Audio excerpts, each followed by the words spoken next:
और आइए आगे बढ़े और मध्य प्रदेश से एक और कहानी हम देखें। आज हम आपकी मुलाकात कराएंगे अभिनिलेश प्रकाश से, जिन्होंने AIEEE एग्जाम क्लियर किया। That's a very tough exam. इन्होंने क्लियर किया, लेकिन इसके बावजूद ये इंजीनियर नहीं बने।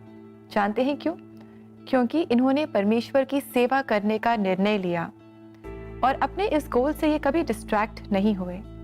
लेकिन ये गोल सेट करना, ये निर्णय लेना इनके लिए इतना आसान नहीं था।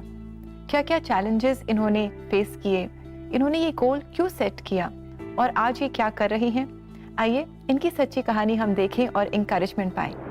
एरोनॉटिकल इंजीनियरिंग में करना चाहता था और वो मेरा एक सपना था कि इंजीनियरिंग ही अगर करना है तो मैं किसी सर्वश्रेष्ठ और अच्छी चीज में मैं करूंगा। अभिनिलेश प्रकाश ने अपने इंजीनियर बनने के सपने को पूरा करने के लिए कड़ी मेहनत की। मैंने AIEEE का एग्जाम लिखा और स्टेट रैंकिंग में मेरा 314 स्टेट रैंक आया था छत्तीसगढ़ में, और मुझे इजीली कहीं पर भी अगर मैं चाहता तो आगे मुझे वो कॉलेज मिल सकता था और मैं अपने सपने को पूरा कर सकता था। अपने एडमिशन का इंतजार करते वक्त अभिनिलेश एक मसीही सभा में शामिल हुए। वहां जो हुआ उससे उनकी लाइफ हमेशा के लिए बदल गई। पास्टर राजेश आनंद एक व्यक्ति हैं जो पासवान हैं, जिनसे मैं कभी नहीं मिला। उन्हें मेरा नाम नहीं पता, मेरे बारे में कुछ नहीं पता। उन्होंने मुझे मेरा नाम लेकर बुलाया कि अभिनिलेश प्रकाश, तू उधर क्यों खड़ा है, इधर आ, मैं तेरे लिए आया हूँ और परमेश्वर तुझे अपनी सेवा के लिए बुला रहा है। मीटिंग के दौरान अभिनिलेश ने अपने जीवन का सबसे महत्वपूर्ण फैसला लिया। मसीह परिवार में जन्म हुआ, सब कुछ हुआ, लेकिन परमेश्वर ने जो कार्य किया उस दिन मेरे जीवन में कि मुझे रियलाइज हुआ कि सचमुच में एक परमेश्वर है, एक उद्धारकर्ता है। उसी दिन रात में 7 जून 2010 को मैंने परमेश्वर को अपना व्यक्तिगत उद्धारकर्ता करके मैंने स्वीकार किया। मीटिंग से आने के बाद अभिनिलेश ने अपने माता पिता को अपने निर्णय के बारे में बताया। काफी विचार विमर्श के बाद वो राजी हो गए।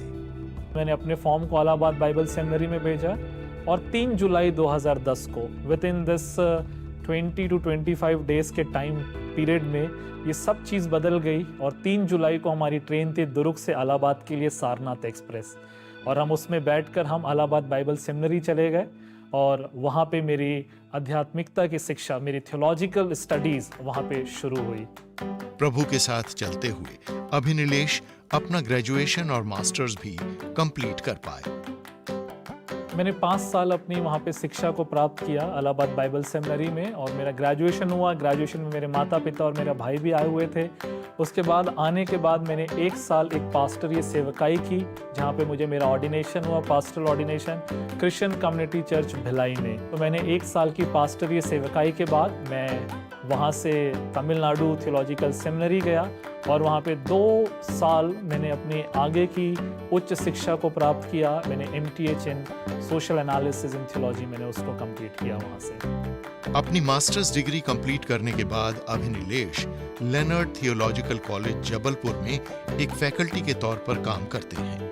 सन 2010 में जब मैं इलाहाबाद बाइबल सेमिनरी गया तो मैं सबसे यंगेस्ट स्टूडेंट था वहाँ पर। जब मैं यहाँ पर आया तो मैं यहाँ पे सबसे यंगेस्ट फैकल्टी के रूप में भी मैं यहाँ पर हूँ, और यहाँ पे मैं subject related with social analysis जो आते हैं, जिसमें understanding Indian society, discerning the science of times, और इसके साथ साथ जो सब्जेक्ट रिलेटेड विद कम्युनिकेशन है, media ethics, communication, media education, इन विषयों पर भी मैं शिक्षा देता हूँ।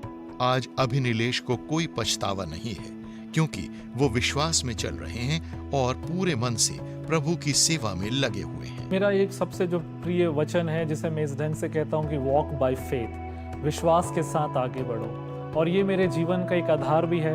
मैं इस फील्ड में आया और यहाँ तक मैं अपनी सेवकाई में मैं आगे बढ़ा और आज मुझे बिल्कुल भी रिग्रेट नहीं होता, परंतु मुझे ऐसा लगता है कि जो परमेश्वर ने मुझे जीवन में जो वरदान दिए थे, जो टैलेंट दिए थे, जो गुण दिए थे, मैं इस फील्ड में मैं उनका इस्तेमाल ज़्यादा अधिक तौर पे और अच्छी रीति से मैं कर पा रहा हूँ, जो कलीसिया के लिए, जवानों के लिए, मेरे जो स्टूडेंट्स हैं, विद्यार्थी, उनके लिए और एक समाज के लिए ज़्यादा लाभदायक रूप में मैं कर पा रहा हूँ।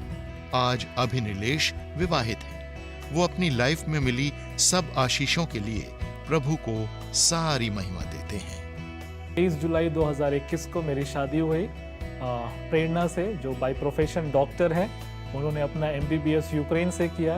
मैं परमेश्वर का धन्यवाद करता हूँ कि परमेश्वर ने मुझे चुना, अपनी सेवकाई के लिए लाया और मेरी सोच से बढ़कर मुझे आशीषों से दिया, आशीषों से मुझे माला माल किया और वो आशीष परमेश्वर ने मेरे जीवन में दी और लगातार अपनी सेवा के लिए मेरा इस्तेमाल कर रहा है। मैं प्रभु का धन्यवाद करता हूँ। Abhinilesh ji, thank you so much for being on एक नई जिंदगी। आपकी सच्ची कहानी ने हम सबको बहुत इंकरेज किया है एंड आई एम श्योर हमारे बहुत सारे यंग व्यूवर्स हैं जो शायद ऐसे ही डिसीजंस अपनी लाइफ में ले रहे हैं and your story would have definitely encouraged them. दोस्तों,